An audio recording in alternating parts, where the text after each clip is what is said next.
एक समय की बात है, पहाड़ियों के बीच बसे एक अनोखे गांव में राज नाम का एक विनम्र और मेहनती लड़का रहता था। उन्होंने अपना पूरा जीवन गांव में बिताया, अपने परिवार के खेतों की देखभाल की और ग्रामीण जीवन के साधारण सुखों को संजोया।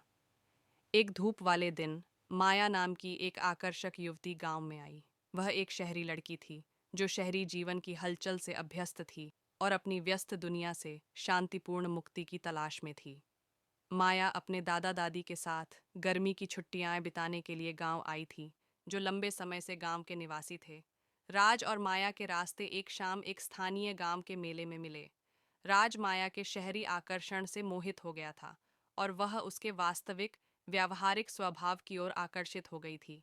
जैसे जैसे उन्होंने एक साथ अधिक समय बिताया, उनके मतभेद पृष्ठभूमि में धुंधले होने लगे और उन्होंने एक गहरे संबंध और साझा मूल्यों की खोज की। उनकी प्रेम कहानी गांव की तारों भरी रातों में खिलते फूलों की खुशबू और झींगुरों की मधुर चहचहाहट के बीच खिल उठी। राज ने माया को प्यार और घनिष्ठ रिश्तों से भरे एक सरल जीवन की सुंदरता दिखाई, जबकि माया ने राज को अपनी कहानियों और अनुभवों के माध्यम से व्यापक दुनिया के आश्चर्यों से परिचित कराया। उनके प्यार को चुनौतियों का सामना करना पड़ा, क्योंकि माया की छुट्टियां खत्म हो गईं और उसे शहर लौटना पड़ा। लेकिन राज का उसके साथ रहने का दृढ़ संकल्प अटल था। उसने विश्वास की एक छलांग लगाने और शहर में जाने का फैसला किया और अपने एकमात्र जीवन को पीछे छोड़ दिया जिसे वह कभी जानता था। शहर में राज और माया को नई परीक्षाओं और कठिनाइयों का सामना करना पड़ा।